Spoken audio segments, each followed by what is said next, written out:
ओम शांति। बा वाह वाह बा ड्रामा वाह है। और क्या क्या वाह वाह है? नहीं, वाह वाह क्या है? और वाह वाह के अलावा बा वाह वाह बा ड्रामा और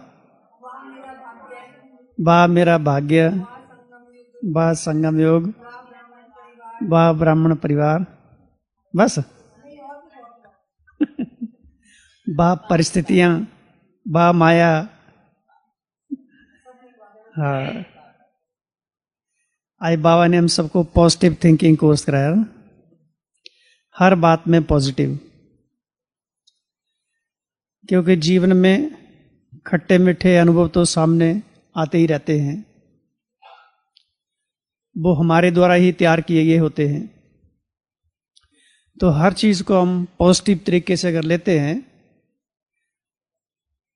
तो हम दिन प्रतिदिन शक्तिशाली बन जाते हैं, परिपक्व बन जाते हैं। बाबा कहते हैं ना, परिस्थितियां परिपक्व बनाने आती हैं, पाठ पढ़ाने आती हैं, टीचर है वो हमारी। तो इस ब्राह्मण जीवन में परिस्थितियां आना भी ड्रामा में नूंद है ये। तो इन परिस्थितियों को देकर हमें हलचल में नहीं आना है। और जरूरी नहीं है ब्राह्मण जीवन में आती हैं, गैर ब्राह्मण जीवन में भी तो बहुत परिस्थितियां आती थी ना।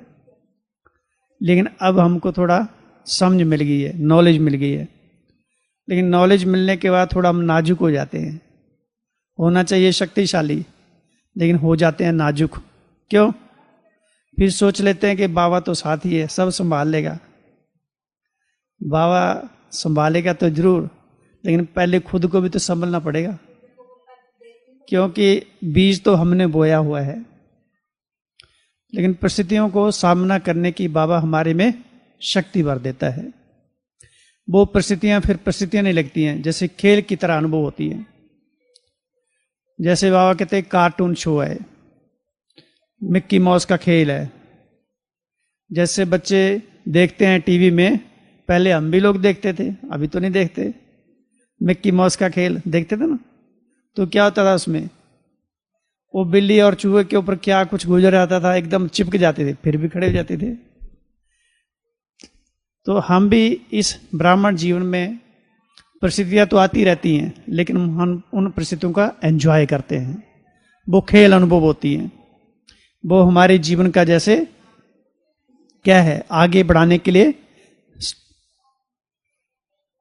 स्टोन है, वो माना आगे बढ़ने की सीढ़ी है, वो स्टेपिंग स्टोन।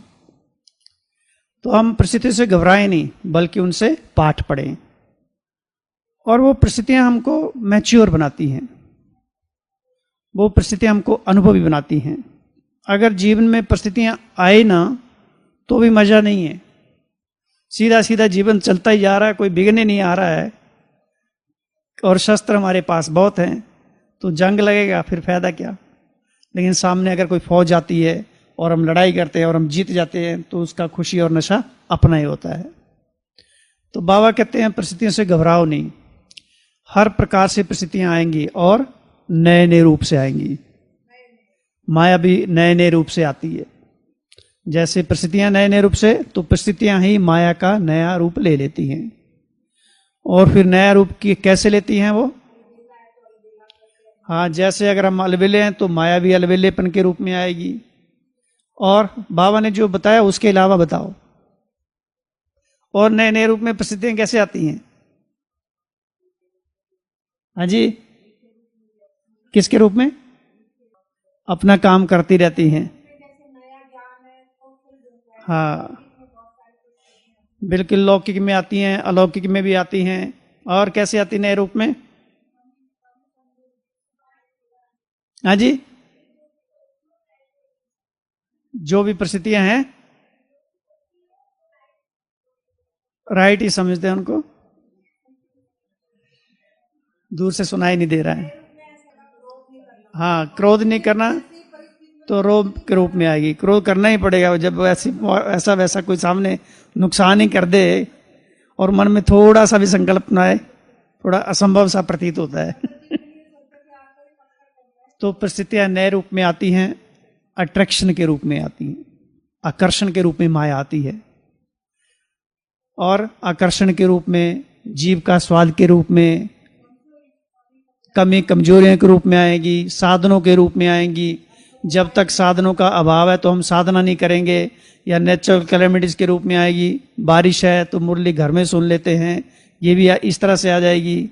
बारिश है तो कोई बात नहीं, अमृत वेला बाद में कर लेंगे, क्या जरूरत है इधर मेडिटेशन हॉल में आने की, हिस्ट्री हॉल में आने की, कमरे में चलता है। बाबा ने तो बोला है खटिया पर सोए सोए भी कर सकते हैं, इसमें क्या बड़ी बात है। क्योंकि बाबा के वहां भाग के फिर हम बाबा को सुनाने चालू कर देते हैं। पिछले संडे की मुरली में था ना कि बाबा तो सब खजाने दिए हैं, लेकिन कई बच्चे बड़े चतुर सुजान है, होशियार है। फिर बाबा को बोलते हैं अब आपने खजाने दे दिए तो हम जैसे मर्जी यूज करें उसको, फिर आप क्यों सोचते हो। तो ऐसे माया नए नए रूप से आती है। तो माया की सूक्ष्मता को भी समझना है आपको, और माया हमें अगर आती है तो उसकी बारीकियों को समझकर उसके निकलने का प्रयास करना है। तो ये ब्राह्मण जीवन जो हो क्या है, ये ब्राह्मण जीवन अर्थात सदा उत्सव में रहने वाले, हर दिन हमारा उत्सव से संपन्न हो, उत्साह भरा हो। अच्छा, अभी उत्सव में जाते हैं, मेले में जाते हैं तो क्या क्या करना होता है। अगर हमको मेले में मौज करनी है तो क्या क्या करना पड़ेगा उसके लिए। सबसे पहले हमारे पास माल पानी बहुत होना चाहिए। अगर खाली जेब में चले गए मेले में, कुछ मजा आएगा। दूसरों का मुंह देखते रहेंगे बस। कोई जलेबी खा रहा है, खा बो रहा और पानी इधर टपक रहा है, कैसे मजा आएगा फिर उधर। उधर गोलगप्पे खा रहा है तो इमली का पानी इधर टपक रहा है। तो सबसे पहले क्या चाहिए उत्सव में जाने के लिए, माल। अच्छा, अभी हमको कौन सा माल चाहिए, खजाने। जितने भी बाबा से अथाह खजाने मिले हुए हैं वो खजाने हमारे पास भरपूर मात्रा में चाहिए। जितना माल पानी ज्यादा होगा उतना मेले की मौज का अनुभव कर सकते हैं, आनंद ले सकते हैं, खुशी का अनुभव कर सकते हैं। अगर खाली जेब गए तो फिर मेला ही उलझन का कारण बन जाएगा। फिर मेले में जाने के बाद थोड़ा और भी ध्यान रखना पड़ता है किसी का, कहीं जेब कट ना जाए, है ना। क्योंकि वहां भी नए नए रूप में आते हैं अपना ठगने के लिए। तो इस ब्राह्मण जीवन के मेले में हम रहते हैं तो माया भी बड़े नए नए रूप से आती। बताया ना बाबा ने कि हमारे खजाने चले ना जाए कहीं। और किस रूप में आती माया, आज की मूल्य में बताया, वाय वाय, करना है फलाए और करते रहते हम। क्यों, क्या, कैसे, किसने कहा, कहाँ कहा, क्यों कहा, हमारे लिए क्यों कहा। तो ये क्वेश्चन मार्क की मात्रा फिर हमको मुंझा देती है, उलझन में ले आती है। बाबा कहते हैं ना क्वेश्चन कैसा है, टेढ़ा है, कड़छी की तरह है, लेकिन कड़छी भी कभी कभी काम आती है। अगर निकालना हो सामान तो बिना उसके नहीं निकलता है ना। तो क्वेश्चन तो हमको करने हैं जीवन में, लेकिन कौन से क्वेश्चन करने हैं, पॉजिटिव रूप से करने हैं। कि मैंने ब्राह्मण जन्म मुझे क्यों मिला है, बाबा ने मेरा ही चयन क्यों किया है, मेरे अंदर कौन कौन सी विशेषताएं हैं, मैं कौन कौन सी विशेषताओं को कर्तव्य में लगा रहा हूँ, कौन कौन सी विशेषताओं की कमी है, अभाव है अभी भी। तो हमको उसको पॉजिटिव में चेंज करना है। यही ब्राह्मण जीवन की कला है। बाबा कहते हैं ना राजयोग क्या है, दूसरों को सिखाते हैं ना, जीवन जीने की कला है।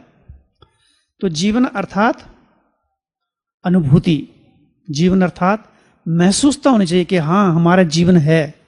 नहीं तो जीवन तो होता है लेकिन एक जड़ अनुभव होता है, जड़ जीवन हो जाता है, पत्थर की तरह हो जाता है। लेकिन चेतन अर्थात हमको अपने जीवन की महत्व का पता होना चाहिए कि इतना ऊंचा जीवन है। बाबा कहते हैं कौन सा जीवन है, ब्राह्मण अर्थात हीरे तुल्य जीवन है। आज बाबा ने क्या बताया, कौड़ी तुल्य से हीरे तुल्य बन गए तुम बच्चे, रूहानी डायमंड बन गए। डायमंड जयंती है तो डायमंड बच्चे हैं। तो हम सब को बाबा ने कौड़ी से हीरे तुल्य बना दिया है। तो पहले पैराग्राफ में ही बाबा के प्रति हमारा कितना प्यार उमड़ के आता है कि हम क्या थे और क्या बन गए। क्या थे पहले, कोई पूछने वाला नहीं था, अगर पूछते भी थे तो सब स्वार्थ भरा पड़ा था। और अब बाबा ने कहां बिठा दिया हमको, अपनी पलकों में छुपा लिया। अर्थात बाबा का ज्ञान जब हम चिंतन करते हैं, सुनते हैं, मिलन मनाते हैं, अर्थात हम बाबा के नयनों में समाये हुए हैं।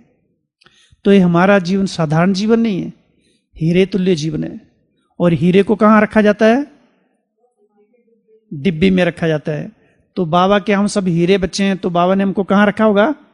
दिल की डिब्बी में रखा है। दिलाराम बाप बच्चों को दिल की डिब्बी में संजो के रखते हैं। वरदान में था ना, समा जाना, संपूर्णता अर्थात समा जाना। तो सारा दिन अगर हमको ये भी समझ में रहता है कि मैं बाबा का हीरे तुल्य बच्चा हूं, तो जैसे बाबा की दृष्टि हमारे ऊपर पड़ी रहती है, क्योंकि भगवान के महावाक्यों को हमने पकड़ के रखा बुद्धि में। तो जो चीज हमने पकड़ के रखी होती है, जिसकी चीज होती है उसकी नजर रहती है कि ये मेरी चीज पकड़ी हुई है, और उसका स्वतः हमारे पर ध्यान बार बार जाता है। तो हम बाबा के हीरे तुल्य बच्चे हैं, कौड़ी से हीरा बना दिया। जो हम मूर्ति के आगे जाके मांगते रहते थे, भिखारी से क्या बना दिया? अधिकारी बना दिया, है ना। और क्या बना दिया बाबा ने? क्या से क्या बना दिया? क्या से क्या बना दिया? पत्थर बुद्धि से पारस बुद्धि बना दिया। और पत्थर बुद्धि अर्थात हमारे बुद्धि में पत्थर जैसे संकल्प चलते रहते थे, पत्थर जैसे बोल निकलते रहते थे, पत्थर जैसा व्यवहार था, दूसरों को दुख देना, चोट पहुंचाना, कटाक्ष करना। अभी बाबा ने क्या बना दिया? पारस बुद्धि अर्थात बुद्धि में ज्ञान रत्न भरे हुए हैं। मुख से फूल बरसते हैं, मुख से वरदान बरसते हैं, मुख से क्या बरसता है? परमात्मा प्यार बरसता है, परमात्मा प्योरिटी के वाइब्रेशन बरसते हैं। तो हमें कौड़ी से हीरा बना दिया। ऐसे अपनी लिस्ट तैयार करनी है, सूची, कि हम क्या से क्या बन गए, ताकि हमको पता तो रहे कि हम क्या बने हैं। अगर हमको ही अपना पता नहीं है कि हम क्या बने हैं, जैसे सामने वाला अगर कोई आए ऑफिसर के पास साइन कराने के लिए, और ऑफिसर भूल ही जाए कि मैं साइन कर भी सकता हूं, तो कैसा लगेगा वो? तो हम बाबा कहते हैं तुम बच्चे विश्व के आधार मूर्त हो, उद्धार मूर्त हो, त्रिनेत्री हो, त्रिकालदर्शी हो। अच्छा, तो मुरली की शुरुआत कैसे थी? आज कौन किससे मिल रहा था?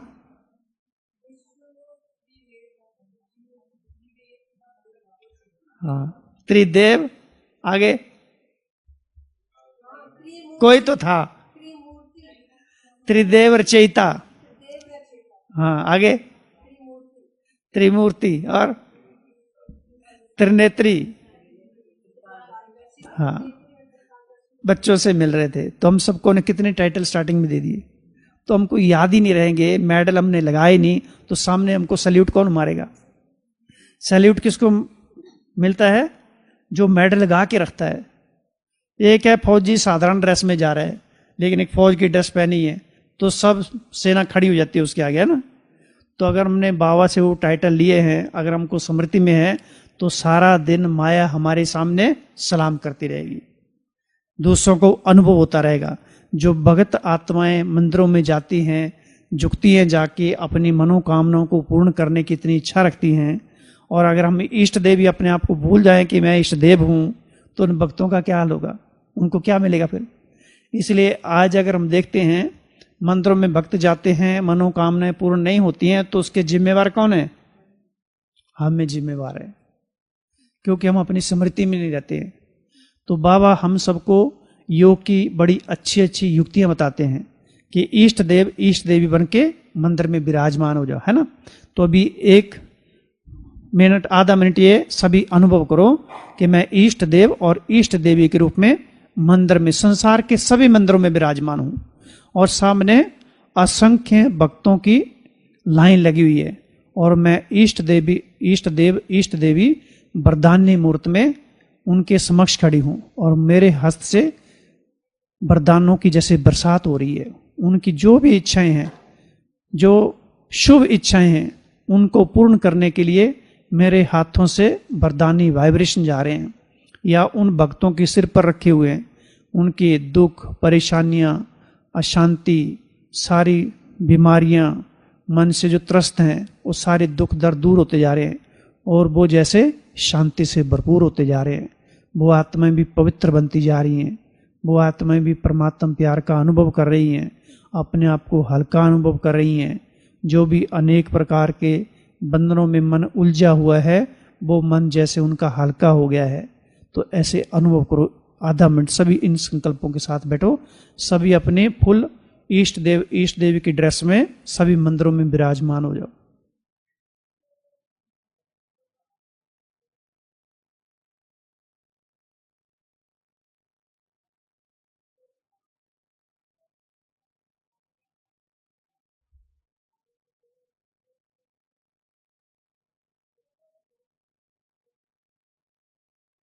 ओम शांति। तो हमको बीच बीच में अनुभव करने हैं, क्योंकि जो हमारे कर्तव्य हैं, अगर हमने वो कर्तव्य नहीं किए तो हमारे ऊपर कितना बोझ चढ़ जाएगा।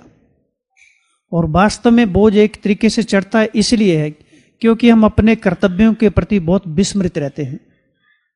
हमारे पिछले जन्मों के विकर्म तो कब से खत्म हो गए होंगे, क्योंकि वो हमको स्मृति में नहीं है।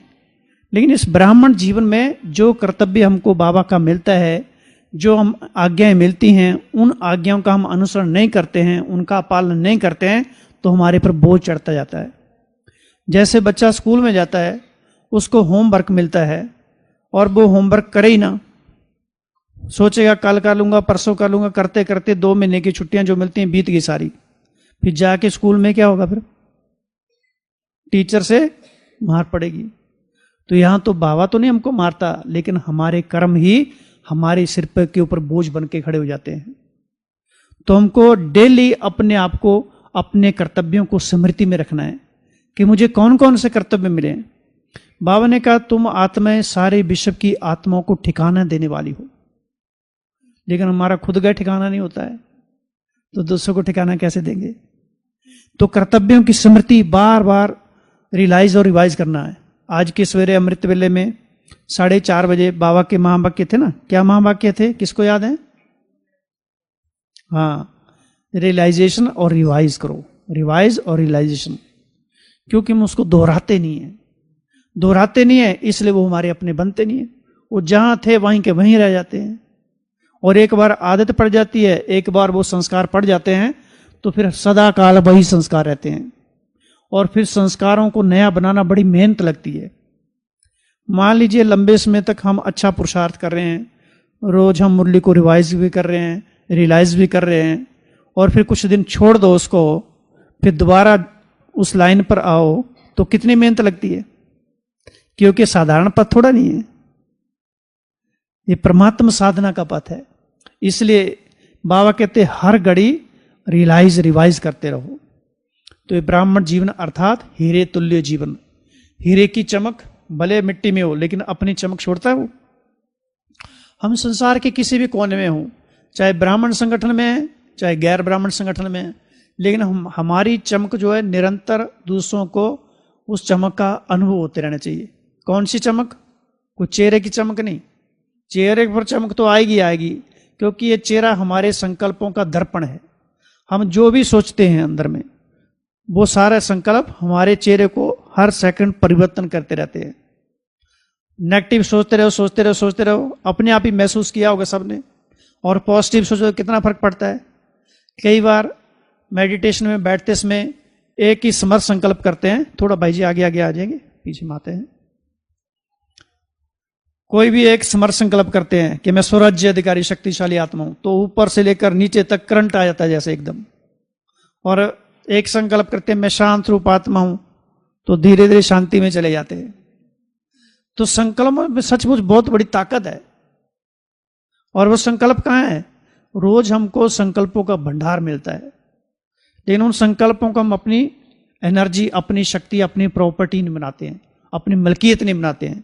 बाबा कहते हैं मैं तुमको इतनी मलकियत देता हूं, और मलकियत हम हमारे से माया छीन के लेके चली जाए तो कैसा लगेगा। बाबा को भी बच्चों पर हंसी आती है, था ना आज की मुरली में? कौन सी हंसी आती है? आज की मुरली में था पॉइंट, बाप दादा को बच्चों पर हंसी आती है। कौन सी हंसी आती है? बच्चे अपने भाग्य के बारे में सोचते कि बा मेरा भाग्य, और जैसे परिस्थिति रहती है बस में कहाँ भाग्य गया, कहाँ भाग्य विधाता गया, सारा दौड़ गया भाग्य, और खुद भी भागे इधर उधर फिर रहे हैं। तो स्मृति नहीं रहेगी तो फिर कैसे हम समर्थ बनेंगे? तो स्मृतियां हमको समर्थ बनाती हैं, शक्तिशाली बनाती हैं। जो भी सुस्ती उसती ना खत्म हो जाती है। हम कई बार यही अनुभव करते हैं, अमृत वेले 15-20 दिन वरदान रिवाइज करते हैं, बार बार उसको रिवाइज करते रहो और एकदम एनर्जी आ जाती है। फिर एक ही संकल्प में बैठ जाओ, मैं अशरीरी आत्मा हूं, सीधा बाबा से किरणें आ रही हैं उस निराकार से, मैं निराकार आत्मा, और संसार की सभी निराकार आत्माओं को एनर्जी जा रही है। इसी एक संकल्प के साथ फिर आधा घंटा निकल जाएगा, पूरी चुस्ती फुर्ती रहेगी। तो बिना प्लानिंग के बैठेंगे तो फिर बदलाव नहीं होता है। इसलिए पहले से तैयारी चाहिए, पहले से हमारी प्लानिंग चाहिए। और इतना सारा बाबा हम सबको विस्तार से महावाक्य हमारे सामने खजाने के रूप में प्रस्तुत करते हैं कि ज्यादा हमको बुद्धि चलाने की जरूरत नहीं है, सब मिला हुआ हमको, केवल उनको पढ़ो, देखो, निहारो, अदल बदल के देखो, उसके बारे में सोचो, उनका चिंतन करो, उनका स्वाद लो, उनका टेस्ट लो। अलग अलग तरीके से महावाक्यों को अपने जीवन में, हमारे खून में चला जाना चाहिए। जैसे अगर सांप थोड़ा सा भी डस लेता तो उसका विष एकदम पूरे शरीर में चला जाता है। तो भगवान तो कौन है? नीलकंठ है वो तो उसका एक महावाक्य का जो है हमारे रस नस में समा जाना चाहिए। जो बाबा कहते ना, इतनी खुशी होनी चाहिए, कितनी रोमांच खड़े हो जाने चाहिए। रोमांच क्या होते हैं? कहाँ मिलते हैं वो? अच्छा, इधर ही होते हैं। ये शरीर के जो बाल एक खड़े हो जाते हैं ना, तो रोमांच खड़े हो जाने चाहिए। तो हमको हमारा भाग्य कितना बड़ा, स्वयं भाग्य विधाता हमारे भाग्य का निर्माण करने के लिए अवतरित हुआ है। कितना बड़ा बात है, कितनी बड़ी बात है। लेकिन समृति नहीं रहते, हम सोचते हैं कि माया हमारा चक्कर लगाती जा रही है, लेकिन बाबा हमारी सेफ्टी करता है। कल के स्लोगन में था, सेफ्टी का साधन क्या है? ब्रह्मा बाबा की भुजाओं में समाये रहो तो सेफ्टी होती रहेगी। तो ब्रह्मा बाबा की भुजाएं कहाँ दिखती? तो है नहीं। कौन सी भुजाएं? हाँ, महावाक्य ब्रह्मा बाबा के जो चरित्र हैं, उन चरित्रों को अंदर ही अंदर चिंतन करते रहो, वही बाबा की भुजाएं हैं। बाकी स्थूल में मेडिटेशन में वो अनुभव कर सकते हैं, लेकिन बिना ज्ञान के जो मेडिटेशन करते हैं उसमें इतनी ताकत नहीं आती है। इसलिए ज्ञान को प्राथमिकता, क्योंकि ज्ञान हमारा पहला सब्जेक्ट है, वो हमारा फाउंडेशन है।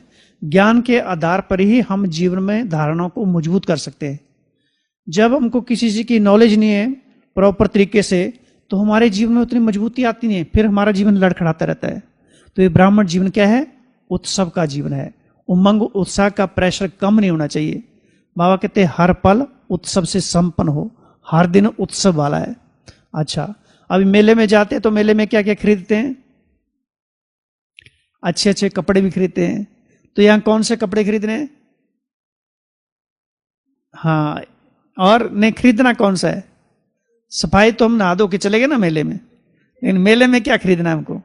बाबा ने कहा फरिश्ता ड्रेस खरीदनी है। और कौन सी ड्रेस है? देवताई ड्रेस। और ये मेला कहाँ लगा हुआ है? यहीं तो लगा हुआ है। ये बाप के सन्मुख बैठे हैं, बच्चों और बाप का मिलन हो रहा है, मधुर मिलन हो रहा है। ये सबसे ऊंचा मिलन है। तो बाबा जैसे एक मेले के रूप में हम सारे, हमारे सामने इतना सारा बखर सामान सामने रखा हुआ है। जो चाहिए बाबा कहते ले लो, खुला खजाना है, कोई दरवाजे नहीं है। पिछले संडे की मूल्य में था ना, मिलन के दरवाजे हमेशा खुले हैं, कोई पर्दा नहीं है। लेकिन बच्चे बातों के पर्दों के पीछे चले जाते हैं।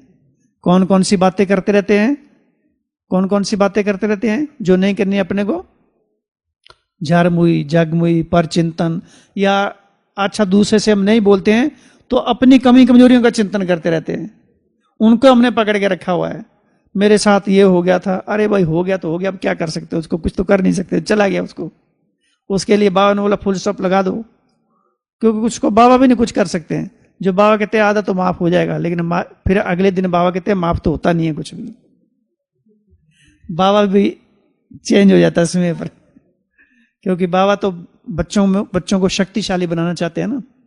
तो हम छोटी छोटी बातों में उलझ जाते हैं। अपने मन को हमने उलझनों के जंगल में डाल दिया है, फिर अपने मन को कांटे चुभोते रहते हैं। अपने संस्कार हमारे सामने कांटे बनकर स्वयं को तंग करते रहते हैं, और उनको हम छोड़ते भी नहीं, क्योंकि उनको अपना मान के रख लिया हुआ है। बाबा कहते संस्कार, मायावी संस्कार हमारे नहीं है, वो तो रावण के संस्कार हैं। क्यों दूसरे के संस्कारों को पकड़ के रखा हुआ है? अगर दूसरे की चीज को पकड़ के रखेंगे तो उसकी नजर तो हमारे ऊपर रहेगी ना। वो हमें क्या सोचेगा? ये मेरी प्रॉपर्टी रखी है, भगवान का बच्चा और मेरी प्रॉपर्टी रखी है। उसको फिर माया को भी तंग करने का मजा आता है, नए नए रूप में ऐसे तो आती है। तो हम जो भी पास के संस्कार है, कुछ भी हो गया लाइफ में, भूल जाने का। हाँ, कई बार ऐसी घरों में परिस्थितियां तो आती हैं, क्योंकि कहना तो बड़ा आसान है, लेकिन जिसके सामने आते हैं पता तो तब चलता है। तो घरों में परिस्थितियां आती हैं ना, बड़ी खतरनाक परिस्थितियां आती हैं। हम तो कई बार माताओं की परिस्थितियां सुनते हैं, क्योंकि भाइयों को कम आती हैं। बाबा मुरली में बहुत जिक्र करते हैं ना, माताएं बंदेलियां हैं, तो बहुत परिस्थितियां आती हैं। तो बाबा माताओं को हेल्प भी वैसे ज़्यादा करते हैं। तो रोज घर में विशेष रूप से माताएं जो भी भोजन बनाती हैं या जब भी घर में टाइम मिलता है, तो सबसे पहली बात हमको झरमुई जगमुई में बिल्कुल नहीं जाने का है। जो भी थोड़ा सा टाइम मिला घर को एकदम परमात्म शक्तियों से भर दो, चार्ज कर दो अच्छी तरह से। बाबा ने बताया ना, आज साइंस के साधन है, वो रफ माल को भी कितना अच्छा बना देते हैं, नया रूप बना देते हैं। तो क्या तुम अपनी साइलेंस की शक्ति से आत्मा को नहीं बदल सकते हो? और हमारे साथ स्वयं भगवान है, वो सुप्रीम अथॉरिटी हमारे साथ है, तो क्यों नहीं होगा? लेकिन अपने ऊपर थोड़ा फेथ चाहिए। निश्चय बुद्धि विजयंती, जो बाबा कहते हैं, संशय बुद्धि विनश्यंती। तो निश्चय की नींव हमारी डगमगाए नहीं। परिस्थितियां तो इतनी भयंकर भयंकर आएंगी, बाबा ने कहा आगे जाके इसमें बहुत नाजुक आने वाला है, तो उसके लिए पहले से हमको तैयार करना पड़ेगा। अगर नाजुक ही हमने अपने आप को बना के रखा तो आने पर हम धोखा भी खा सकते हैं।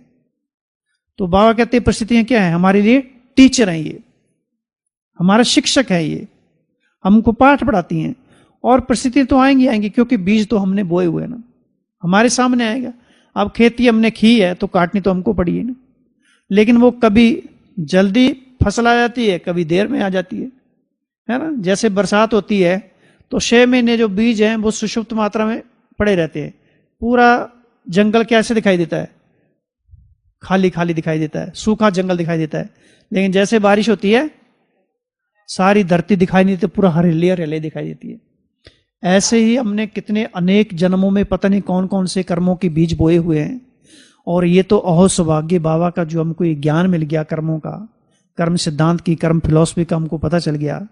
तो हम फिर भी इस ज्ञान को अगर विस्मृत करते हैं तो बाबा कहते हैं सबसे बड़ा डैश डैश देखना तो यहां देखो। डैश डैश तो समझिए, बड़े समझदार हैं हम सभी। और डैश डैश देखना तो वो भी यहीं देखो। दूसरा डैश डैश कौन? समझदार। हाँ, तो हम साहब बाबा के महान बच्चे हैं, स्वयं भगवान की हम सिलेक्शन बच्चे हैं। तो परिस्थितियां जीवन में आएंगी, हमको घबराना नहीं है। तो ब्राह्मण अर्थात सबसे पहले सदा हीरे तुल्य जीवन वाले, दूसरा ब्राह्मण अर्थात सदा उत्साह में रहने वाले, सदा उमंग उत्साह में रहने वाले, तीसरा ब्राह्मण अर्थात अनेकता में एकता। बाबा ने कहा ना, गायन है टॉपिक तुम बच्चे रखते हो, अनेकता में एकता। और सचमुच हम सभी अलग अलग प्रांत से आए हैं, अलग अलग स्टेट से आए हैं, सबकी भाषा अलग अलग है, सबका पहनावा अलग अलग है, सबका खान पान भी अलग अलग है, लेकिन बाबा ने हम सबको एक ही माला में पिरो दिया है ना। जैसे मेरा बाबा है, उसकी ट्रांसलेशन कोई नहीं हो, मेरा बाबा आएगा। ओम शांति है तो ओम शांति आएगा। अच्छा, श्रीमत सबके लिए एक जैसी है, याद करने का तरीका सबके एक जैसा ही है। तो बाबा ने जैसे हम सबको एकता के सूत्र में पिरो के रख दिया। तो कोई ऐसी भी बातें होती है जिनकी कोई ट्रांसलेशन नहीं होती है, चाहे कोई भी भाषा हो। जैसे एक बार एक चुटकुला सुना देते हैं बीच में। तो एक बार एक सरदार जी विदेश में गए, तो सरदार जी ने विदेशी से बोला, विदेशी कहता सरदार जी को कि हमने आपकी सारी हिंदी सीख ली है। तो सरदार जी कहता अच्छा, सारी हिंदी सीख ली? बोला हाँ। तो कुछ कुछ शब्द बताया उसने हिंदी के, धन्यवाद, थैंक्स पूछा तो बोल उसने बता दिया विदेशी ने धन्यवाद। अच्छा, यस माना हाँ जी, जैसे बहन जी सवेरे बता रहे थे, नो माना नान जी, अच्छा गुड माना अच्छा, ये सारी बातें बता दी। तो बोला सबकी ट्रांसलेशन मैंने सीख ली है। तो सरदार जी तेज थे यहाँ पर, वैसे तो चुटकुले उल्टे पड़ते हैं लेकिन यहाँ तो पॉजिटिव है। आज बाबा ने पॉजिटिव थिंकिंग क्रॉस कराया ना। तो सरदार जी ने बोला इसकी इंग्लिश क्या होती है, अब बताओ। तो भारतीयों का कोई मुकाबला नहीं है। वैसे तो हम सब ये कि घर से आए हैं, चाहे विदेशी हो भारतीय हो। तो इसकी इंग्लिश है कोई इंग्लिश नहीं है। तो ये है विविधता में एकता, है ना, अनेकता में एकता। तो बाबा ने हम सबको ओम शांति, और याद का सूत्र भी एक ही है, अपने आप को आत्मा समझो, मुझे याद करो, सारे ज्ञान का सार तो यही है। तो बाबा हमारे जीवन में कितनी रमणीकता गंभीरता भी भर देते हैं। हाँ, बाबा कहते हैं ये अभी तो ताज पहना हुआ काले रंग का, लेकिन फिर क्या होगा, सिर पर ताज बनेगा, है ना, ये भी एक दिन बदल जाएगा। तो अपना राज्य याद रहता है, अभी आप अपने को सेवादारी समझते हो और फ्यूचर में राज्य अधिकारी बन जाएंगे। लेकिन राज्य अधिकारी वही बनेंगे जिन्होंने स्वयं को अभी अपने कर्मेंद्रियों पर पूरा क्या किया है, कंट्रोल, नियंत्रण।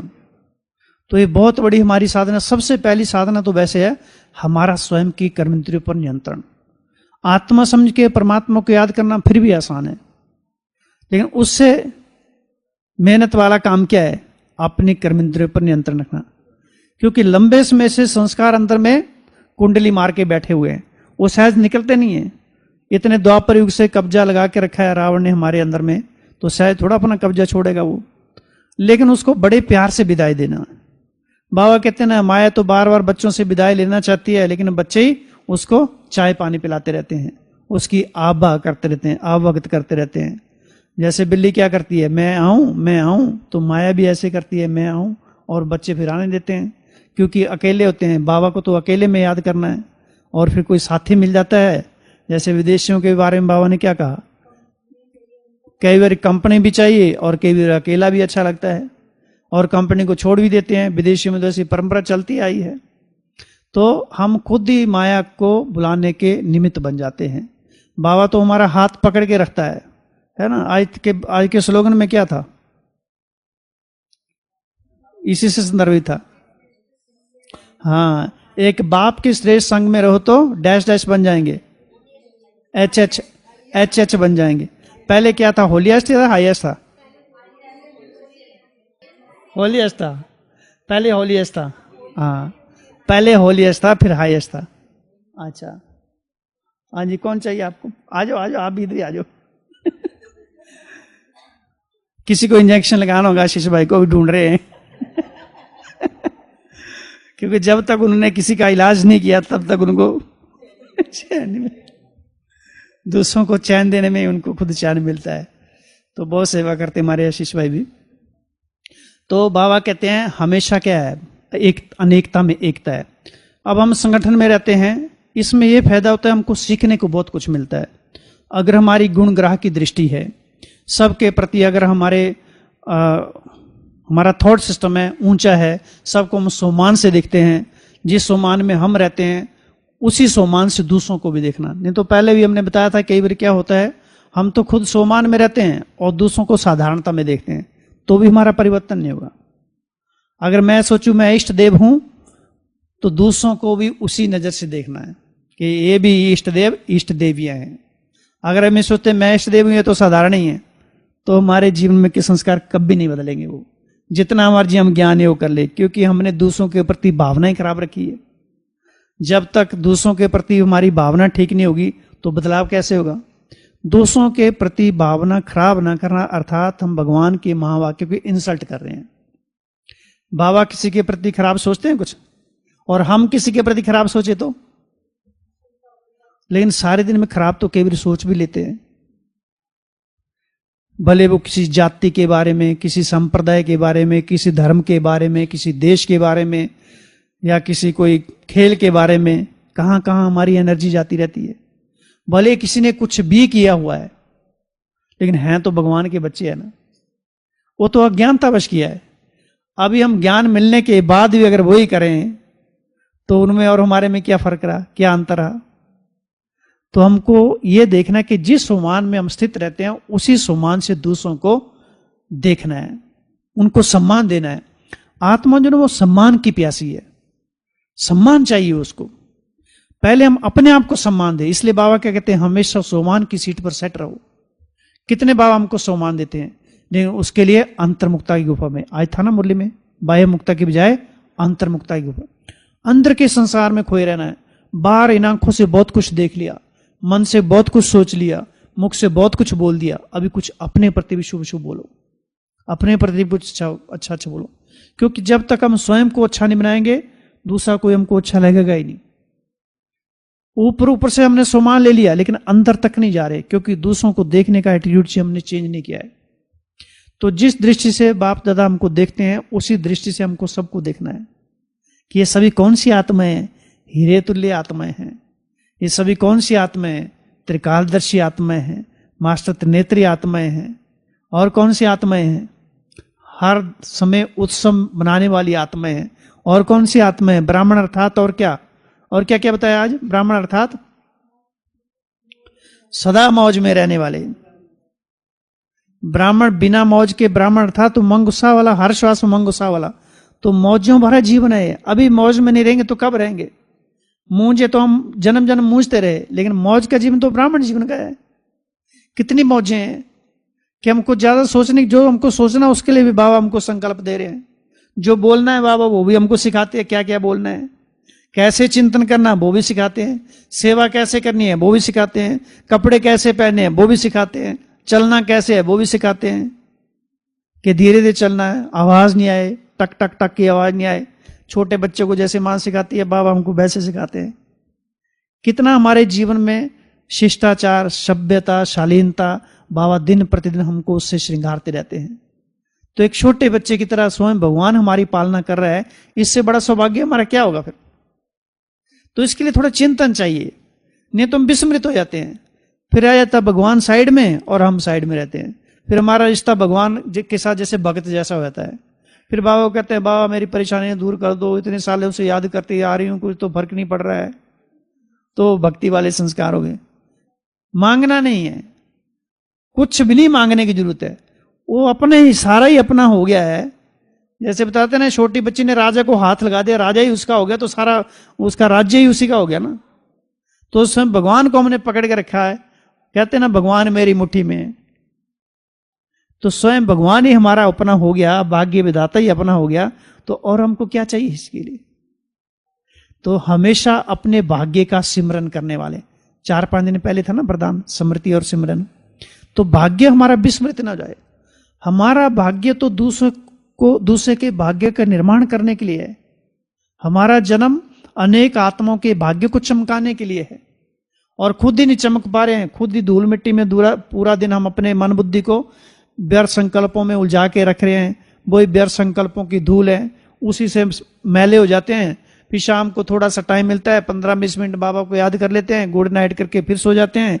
फिर सवेरे थोड़ी सी आत्मा साफ होती, फिर मैल चढ़ती है, फिर शाम होती है, ऐसे चक्कर चलता रहता है। तो ऐसे चक्कर में फंसने की बजाय हमको समर्थ स्मृतियों का स्वयं के पास के जाना भर के रखना है। और ब्राह्मण अर्थात क्या बताया बाबा ने आज की मुरली में? बहुत सारी बातें अभी तो। होलीएस्ट हाईएस्ट, हाँ ये तो हो गया है। और ये होलीएस्ट हाईएस्ट, जितना हमारा मन बुद्धि पवित्र होगा उतना ज्ञान रत्न ठहरेंगे। और मन बुद्धि बिना ज्ञान के पवित्र होगा ना, बिना चिंतन के पवित्र नहीं होगा।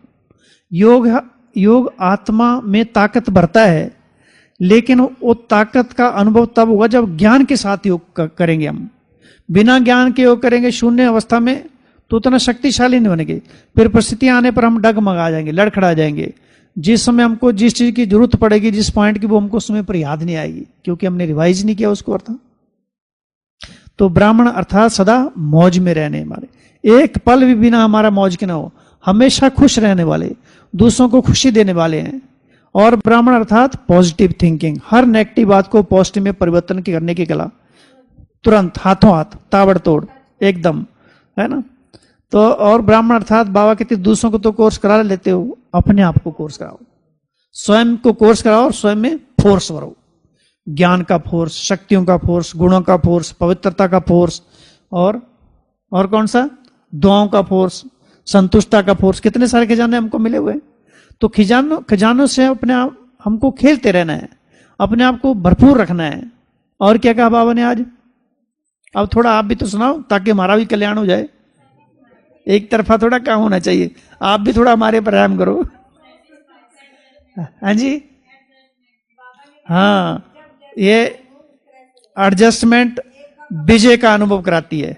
और जिसने एडजस्टमेंट होना सीख लिया, उसके लिए बाबा ने एग्जाम्पल दिया। कौन सा एग्जाम्पल दिया? वो भी ठीक है, 20 के भी ठीक है, वो भी अच्छा, लेकिन एग्जाम्पल कौन सा दिया? और एक और एग्जाम्पल दिया, ब्रह्मा बाबा की एग्जाम्पल, कि बच्चों को बैगरी पार्ट का भी अनुभव कराया, तो राजाओं का भी अनुभव कराया। तो बाबा कहते हो परिस्थिति तो फिर से आनी है, ऐसा नहीं कि वो बीत गई, फिर से आनी है। उन नाजुक परिस्थितियों के दौर से हमको गुजरना पड़ेगा, लेकिन पहले से हम स्वयं को उतना शक्तिशाली बना ले। मिले तो भी ठीक है, नहीं मिले तो भी ठीक है।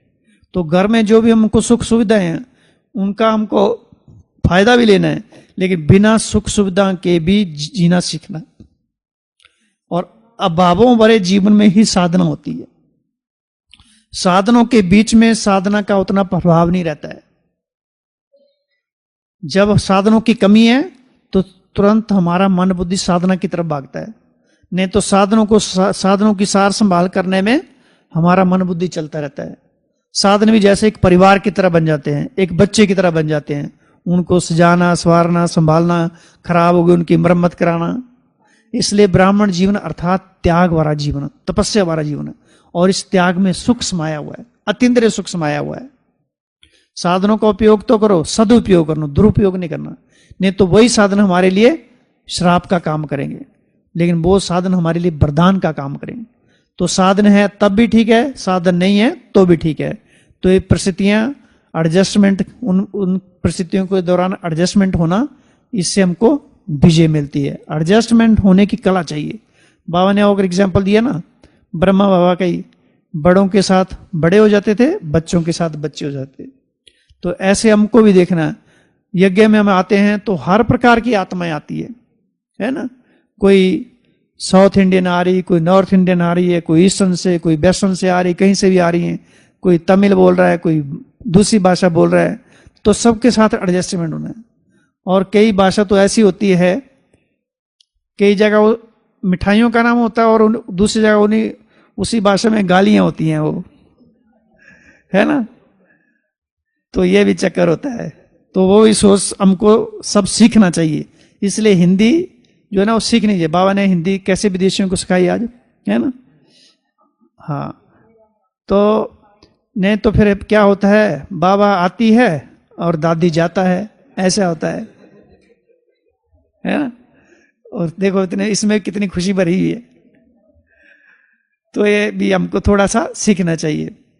तो ये भाषा की बात, अनेकता में एकता, तो एडजस्टमेंट होना हर बात में। और क्या बाबा ने कहा आज की मुरली में, संबंध संपर्क में स्थिति क्या बन जाए, माया पेपर के रूप में आती है। हाँ, संबंध संपर्क में माया आती है, पेपर के रूप में है। तो एग्जाम तो देंगे नहीं तो आगे कैसे बढ़ेंगे। एग्जाम तो हर एक को आएगा, तो एग्जाम तो हमको देने के लिए हमेशा तैयार ही रहना है। और दूसरा एग्जाम भी मुरली का खुद ही करते रहना चाहिए। वैसे तो मधुबन में बहुत सारे भाई बहने मुरली का एग्जाम देते रहते हैं अपने अपने स्तर पर। अपने आप को बिजी रखने की प्लानिंग बनानी है ना। कई तो मधुबन वालों के सातों दिन फिक्स हैं। एक दिन मुरली पढ़ने की अच्छी तरह से, दूसरे दिन उसका एग्जाम, तीसरे दिन 1 घंटा अलग से योग, ऐसे सब ने अलग अलग अपनी व्यवस्था बना के रखी है। तो हमको खुद प्लानिंग ऐसी बनानी कि 7 दिन हमारे वेस्ट नहीं जाने चाहिए। बाबा कहते हैं, कल ही मधुबन में वालों के साथ हमारे राजू भाई बैठे थे मुरली वाले, तो बता रहे थे दादी गुलजार जी से मिलने गए थे वो एक बार मुंबई में। तो दादी जी ने कहा एक ऐसा ग्रुप बनाओ जो व्यर्थ से संपूर्ण मुक्त हो। बाबा को ऐसे बच्चे चाहिए, तभी उसका प्यार हमारे पर बरसेगा। इतने अनेक जन्मों से हमने व्यर्थ से धोखा खाया, दुख उठाया, और फिर भी हम व्यर्थ में जाएं तो हमारा कैसा भाग्य बनेगा। तो ऐसा व्यर्थ से हम मुक्त हो जाएं, जो बाबा ने कहा ना, हर बात को पॉजिटिव। ऐसा नहीं कि व्यर्थ दिखेगा नहीं, जीवन में आएगा व्यर्थ, सुनने को भी मिलेगा, देखने को भी मिलेगा, लेकिन हम उससे प्रभावित नहीं हो। उनके प्रति भी हमारी शुभ भावना, शुभ कामना हो, उनके प्रति भी हमारे उमंग उत्साह भरे बोलो। अगर कहीं व्यर्थ की चर्चा चल रही है तो हमारे बुक से ऐसे बोल निकलने चाहिए कि व्यर्थ वो समर्थ में परिवर्तन हो जाए। वो व्यर्थ बोलने वाला भी समर्थ बोलना आरंभ कर दे। लेकिन वो कब होगा, जब हमने लंबे समय से आदत डाली है समर्थ बोलने की। आज बाबा ने बताया ना, बुरा न देखो, बुरा न बोलो, बुरा न सोचो, बुरा न करो, बुरा न पढ़ो, बुरा न खाओ, और क्या क्या हो सकता है। वो तो 3 4 5 बातें बताती हैं। बुरा न सोचो, बुरा न बोलो, बुरा न देखो, बुरा न करो, बुरा न सुनो, बुरा न पढ़ो, बुरा न खाओ, और बुराई ना करो, और बुरा ना लिखो। हाँ बिल्कुल सही बात है। और क्योंकि वो व्हाट्सएप से मैसेज लिखते हैं, फॉरवर्ड दे फॉरवर्ड दे फॉरवर्ड, वो भी तो होता है ना, वहां भी क्या लिखना है, लिखना तो पड़ता ही है। और बुरा संग नहीं करो, और ऐसे लिस्ट में चिंतन को बढ़ाना है। ऐसे बढ़ाते बढ़ाते मजा आएगा, तो रस आना चाहिए, और ये हमको आदत बनानी है। कहीं ना कहीं हम खुद अपने जीवन में देखते हैं, चिंतन की कमी होती है तो चिंता लग जाती है अंदर में, मन चलता ही नहीं फिर, क्योंकि आदत ही डाल देते हम, मन खड़ा है, ठीक है, जैसे चलते चल रहे हैं, और फिर वो संस्कार बन जाते हैं। तो जबरदस्ती मन को पकड़ के डुबो देना एकदम चिंतन में, मुरली घोट के पिला देनी उसको, जन्म गुटी। बच्चों को माएं पिलाती है ना जन्म गुटी, किस लिए पिलाते हैं? स्ट्रांग बनने के लिए। हाँ, तो बाबा भी हमको जन्म गुटी के रूप में पिलाता ना, ताकि हमारे मसल्स भी एकदम ताकतवर रहे। बच्चों की माँ कैसे पालिश करती है, करते हैं ना मालिश, तो बाबा भी हमारा ज्ञान से, रत्नों से कितनी मसाज करते हैं। कई बार मुरली में बाबा कहते हैं अगर बच्चे थके जाते तो कहाँ आ जाओ, बतन में आ जाओ, मैं मसाज कर देता हूँ। तो चलो फिर से आधा मिनट के लिए बतन में, और बाबा के पास में ऐसे बैठ के अनुभव करो जैसे बाबा मसाज कर रहे हैं, मेरे सिर पर हाथ फेर रहे हैं, और आत्मा अंदर से मुस्कुरा रही है। आत्मा बाबा को देखकर आनंदित हो रही है, जैसे सर्व शक्तियों से चार्ज हो रही है, मुस्कुरा रही है, झूम रही है, नाच रही है। आत्मा जैसे नृत्य कर रही है, और बाबा भी मुझे आत्मा को देखकर मुस्कुरा रहे हैं।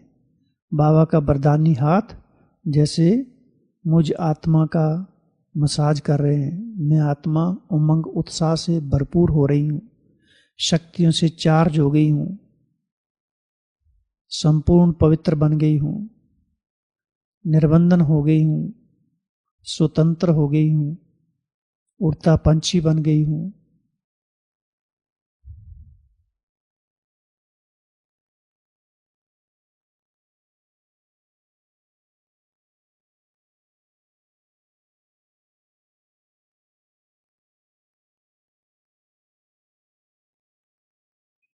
ओम शांति। तो ऐसे छोटे छोटे बीच बीच में प्रयोग करने। कई बार होता है ट्रैफिक कंट्रोल होते हैं, सेवा में बिजी होते हैं, नहीं हो पाते हैं, तो अपने अपने तरीके से करना है। भले आधे मिनट के लिए गायक कर लो, बहुत है, आधा मिनट भी करेंगे ना तो एक आदत पड़ जाएगी। 1 घंटे में आधा मिनट भी कर लिया तो भी चार्जिंग लगेगी, तो भी हमारा धीरे धीरे व्यर्थ से अपने आप ही मुक्ति हो जाएगी। फिर सामने वाले अगर कोई व्यर्थ बोलेगा ना, अंदर मन ही नहीं करेगा, हम उसको ही समर्थ बोलेंगे, दोबारा हमको व्यर्थ बोलेगा ही नहीं फिर। और हमारा कर्तव्य है व्यर्थ से स्वयं मुक्त रहना और सबको मुक्त करना है, ये हम सबका कर्तव्य है। व्यर्थ को बढ़ावा नहीं देना है, हाँ में हाँ नहीं मिलानी है, वहां बैठ के अपने जीवन को साधारणता में नहीं गंवा देना है। हीरे तुल्य जीवन और कौड़ियों में बदल दें तो कितनी खराब बात है वो।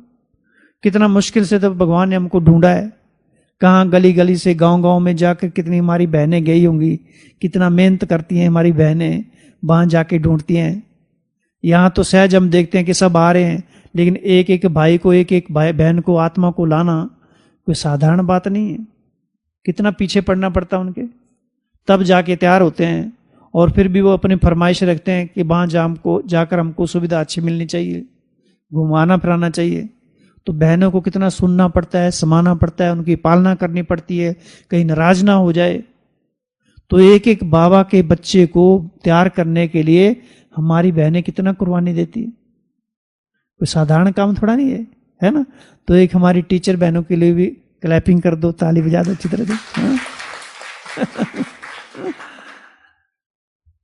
उनके बिना तो हमारा गुजारा ही नहीं है गुजारा? नहीं गुजारा ना। हाँ, तो बाबा का एक एक बच्चा अमूल्य रत्न है।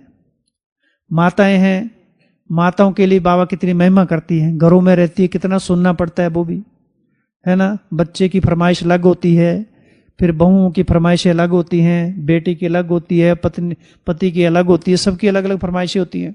सबके बीच में रहकर अपने आप को ब्रह्मा कुमार कुमारी बना के रखना, ये भी साधारण बात नहीं है ना। तो अभी माताओं के लिए ताली बजा दो एक बार, है ना। अच्छा, भाइयों के लिए क्या कहेंगे? भाइयों की तो बात ही मत पूछो, है ना। तो सेवा में हमेशा तैयार रहते हैं। बाबा कहते हैं शक्तियों के बिना पांडव नहीं है, पांडवों के बिना शक्तियां नहीं है। तो एक बार सभी के लिए बना दो ताली, और एक बार बाबा के लिए तो हाँ, जिसने हमको इतना ऊंचा जीवन दिया, मुस्कुराता जीवन बना दिया, खुशबूदार मुस्कुराते हुए फूल बना दिया, वरदानी जीवन बना दिया, हीरे तुल्य जीवन बना दिया, है ना। कितने टाइटल से बाबा ने हमारा श्रृंगार कर दिया, तो कितना बाबा का धन्य करें। तो हमेशा अपने भाग्य का गुणगान करते रहना, अपने भाग्य का, परिवार का भी गुणगान करना। ड्रामा बा। तो अभी हम सभी एक गीत, छोटा सा गीत गाएंगे, है ना? सभी बोलेंगे बा बा बा बा, शुक्रिया बाबा शुक्रिया, बा ड्रामा वाह मीठा ब्राह्मण परिवार वाह पूर्वज वाह पुरुषोत्तम संगम युग वाह हमारा श्रेष्ठ भाग्य वाह